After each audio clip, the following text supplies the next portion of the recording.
Hello, this is Eric Moore. I'm a professor of philosophy at Longwood, and today I'm going to talk about the assessment of critical thinking in honors introductory ethics classes. Critical thinking is one of the core competencies that we test for in assessment, and the thing about it is that when we test non-honors classes, because the idea is to test standard students as opposed to students who are supposed to be advanced in some way. And what this means is that we don't have any assessment in the honors courses. So part of my proposal is to adapt the rubric that we already use for use in my honors ethics classes. So I am actually the head of the critical thinking competency assessment, and so I have developed a rubric for testing critical thinking. This is the rubric that we use to test upper-level writing-intensive courses. The rows are 3 criteria. The first criteria is identifying the main issue and taking a position on it. That's A. B is to present and explain the argument, and then C is to evaluate, including the assumptions, the evidence, and the inferences. The way the rubric works is a scale of 4 through 1. 4 is the highest level, and 1 is the lowest level. I won't read them all because hopefully you can read them yourself. But the idea is at the level of 4, that's an expert student or an expert performance. And in general, the way it works is 4 is the best, 3 is good, 2 is deficient, and 1 is severely deficient. So typically when it would make sense when applying this rubric to say that a level of 3 or better is satisfactory. That if the average of all 3 rows is less than 3, then the student is deficient in some respect. Now, what I wanted to do was adapt this rubric for my honors ethics class. This rubric, in fact, is fairly general because it has to work across all disciplines. And in my class, because I teach philosophy and because of the way I teach it, this rubric is actually, it's in a way too easy for my class. So I modified the rubric slightly. And what I've done here is you can see I've gone row by row and I've shown you the differences that I've made. So version 1 is the original rubric that is used for the critical thinking and writing intensive courses. And then version 2 is the version that I actually used to assess my honors thinking classes. So the difference is basically for the first row, I didn't make any distinction between level 3 and level 4. Basically, what the student had to do was successfully identify the main issue and take a clear position. And this is because of the nature of the assignment that I gave. The assignment that I give is a much shorter assignment. It's only about 4 to 6 pages. So there is no, and I don't ask them to situate it within kind of the general, ethical background or something like that. This is not a term paper. It's a short paper with a specific assignment, so they don't have to locate in a general context. So I'm just asking them to take a position on an issue. So I don't distinguish between 3 and 4. So that's the difference there. That's a minor difference. But because of the way I teach philosophy and the way I teach critical thinking, I do make a distinction in the second row. In the original rubric, row B is presents and explains the argument. And what I did is I broke those up into two B1 and B2. So it presents the argument and then explains the argument. So by separating those 2 elements out, I was able to get more fine-tuned grading. This is not something that I would want to do for the general critical thinking assessment because it has to be general enough to work across a wide variety of disciplines. But for my purposes, it's better to separate those out. So in my assignment, I actually asked the students to present the argument as a separate sequence of numbered sentences that are in a logically valid form. And so that's why I make the difference in B1 from B. They don't just have to present the argument. To present it perfectly is to present it in a valid form and in a numbered sequence of sentences. And then I separate that from explaining the argument. To explain the argument, I ask the students in the perfect case to provide strong evidence for the truth of each premise, and I want them to do that individually, and I also want them to define all technical terms. And so it goes down from there. So that's a slight modification. It actually makes the rubric, it makes the grading a little tougher for my class, which I think is only fair since this is my area of specialty. And then in the third row, because of the way I ask them to state the argument in a valid form, what I want them to be able to do when evaluating the argument is to state the form of the argument. The way I set up the assignment, there's no question the argument is valid.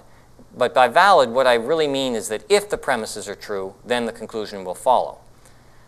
So I want them to put the argument in a valid form and then identify that form. But that's not something that you could generalize across disciplines. So again, that's why I make my version a little bit more specific.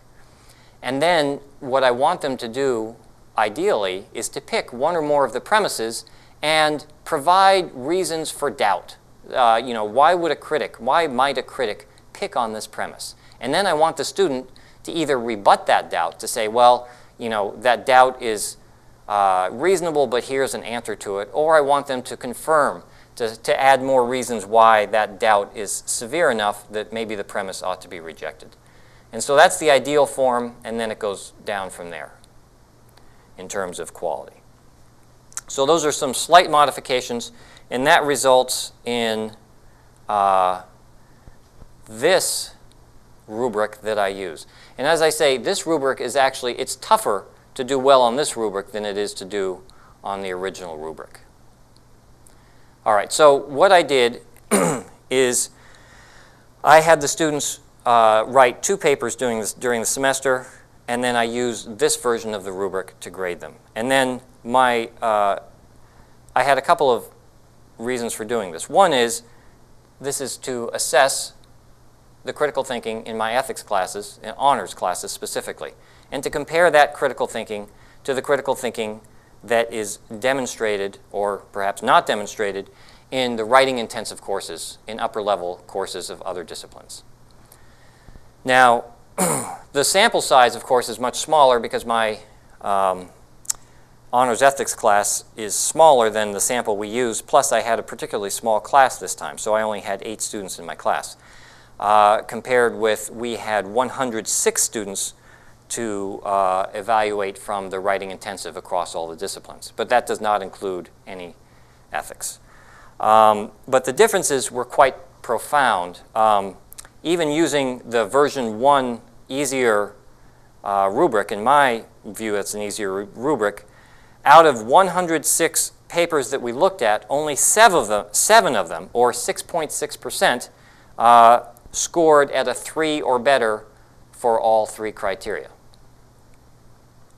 If we reduce the requirements to say that the students scored at a 3 or better, that is to say satisfactory on just 2 out of the 3 rows or criteria, then that percentage rose from 6.6% to about 23%. And that is the number of students from 7 out of 106 to 24 out of 106. Still quite a low percentage of students who would be doing satisfactory. Contrast that with how the students did in my honors ethics class. As I look down here, I did have 8 students, and in the first paper, 6 of them scored at a 3 or better.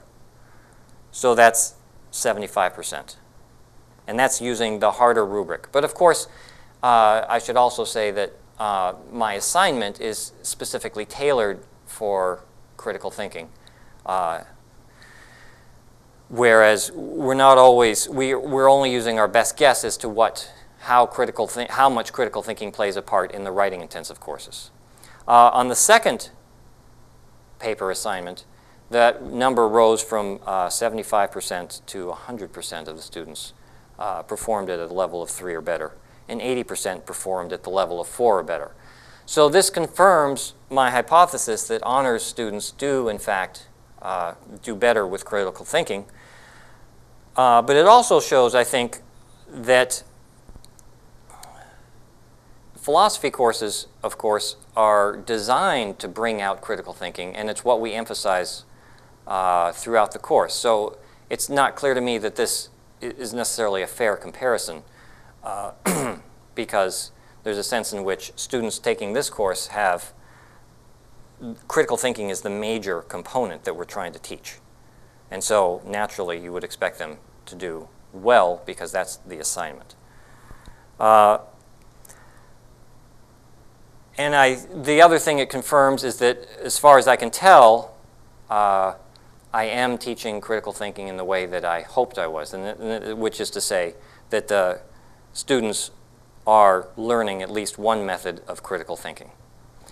Now, the other point of doing this exercise was to show how the critical thinking rubric, which has been developed for assessing critical thinking across the disciplines, can be easily adapted to any specific discipline, and in addition, how easy the critical thinking rubric can be used to make grading of these papers relatively quick and painless.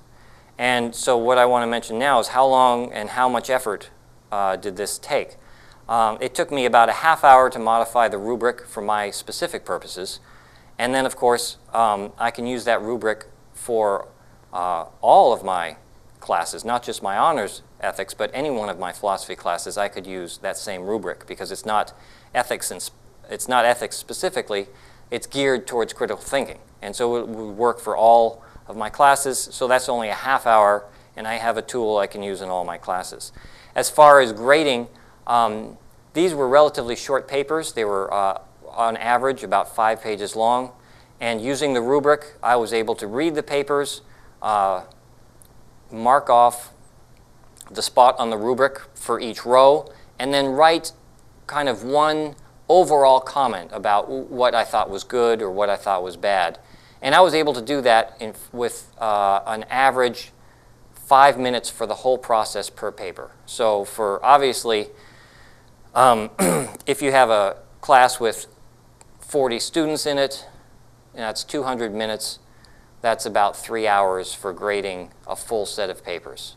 And that, as far as grading on a heavy load, that is, for me, I would take just as long, if not longer, to grade an essay test. And yet I think that the papers really show more critical thinking. Well, they show more how well the student has learned critical thinking than merely a test would. So this I find to be a labor-saving device and very useful to adapt not just for my honors courses, but for all my courses where I want to assign papers. Thank you very much.